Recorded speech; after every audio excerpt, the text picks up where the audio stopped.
people are scared and they're confused. The reality that our bodies know what healing really is. Dr. Gladys McGarey is a medical doctor and author. She co-founded the American Holistic Medical Association, helping the world re-envision how we understand healthcare and self-care. The whole concept that life itself is what heals. What are your routines that have allowed you to stay so mentally and physically sharp? Well, one thing was I get up in the morning and I do my little prayer, and then I eat raisin bran and prunes for breakfast, and with lactose-free milk. And Dr. Gladys's morning routine incorporates a healthy breakfast consisting of raisin bran and prune juice, both of which offer significant nutritional benefits. Raisin bran is notable for its high fiber content, providing approximately 1/6 of the daily recommended intake per serving.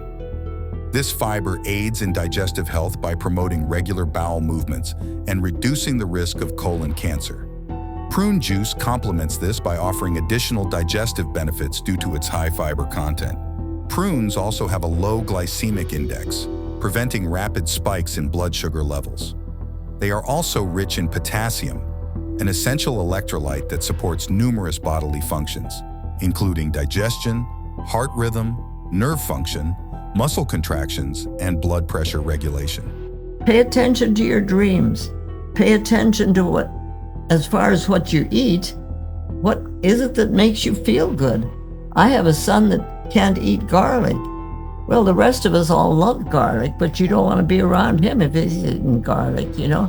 It's just the reality that our bodies know what we can do and how we can, if we pay attention to having our food as fresh as possible, as uncontaminated with chemicals and things as possible. But sometimes there are people living in this world who you just have to have a scrap of a crumb of bread. You know, I'm just grateful to have food. So I'm grateful to have food, and I'm grateful that I can get fresh fruits and fresh vegetables and so on, because that's what I choose. Because it makes me feel better. I understand the importance of movement. I understand the importance of walk. When I had this house built, I had my bedroom built upstairs, so I'd have to go upstairs every night to go to bed. And that's been a good thing. I go up and down my steps. It's been very helpful because I try very hard to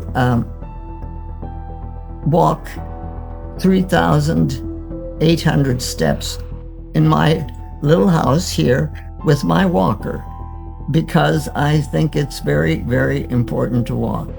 In addition to walking, Dr. Gladys incorporates a tricycle into her routine, adding variety and an element of joy to her physical activities. You know, and then my day starts, and it depends on where I am in the process of my life as to what I do. You know, when I was practicing medicine, I went to work and did that. But now I'm busy. I'm talking to you. I'll be talking to somebody else this afternoon. Overall, her approach highlights the importance of engaging in meaningful tactile activities and maintaining social ties as effective strategies for preserving mental acuity and overall well-being in older adulthood. And it's because I think that I still have a message. I don't think. I know I still have a message to share with people, because people are scared and they're confused, and they're reaching for what I call our true humanity. Like E.T. was reaching for home.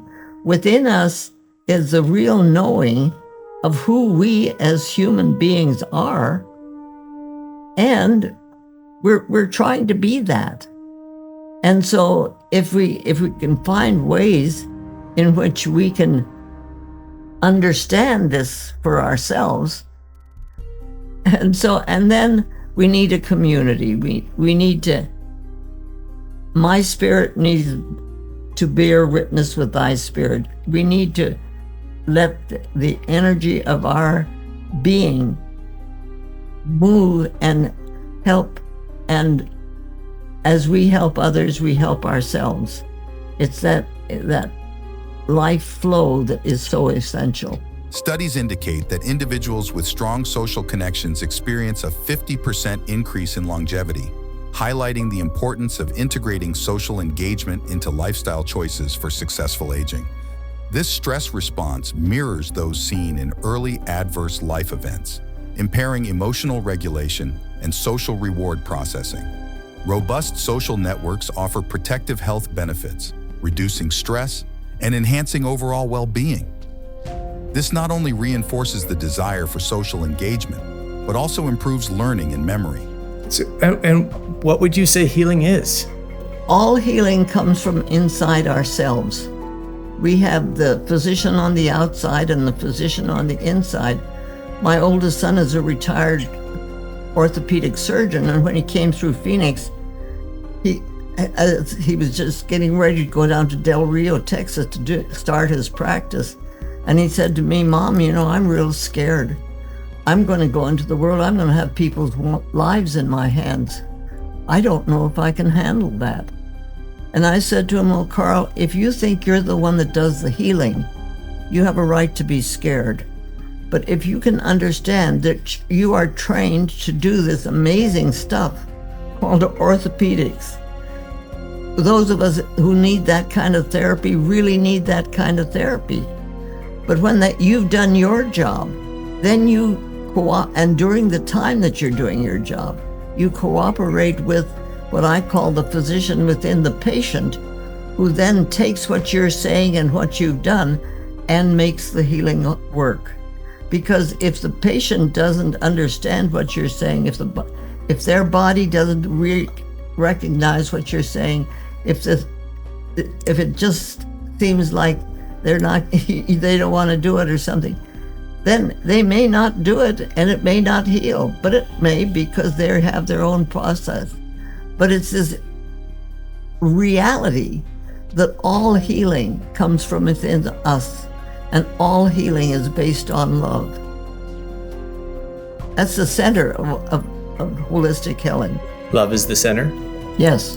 It feels like that's what you've shared your whole career, beautiful and radical ideas, this notion that medicine could be flipped from killing to living, that we could put love in the center of it, and we could recognize that the healing comes from the inside. I think these messages are just transcendent. And not be afraid of love. It's the very essence of our being.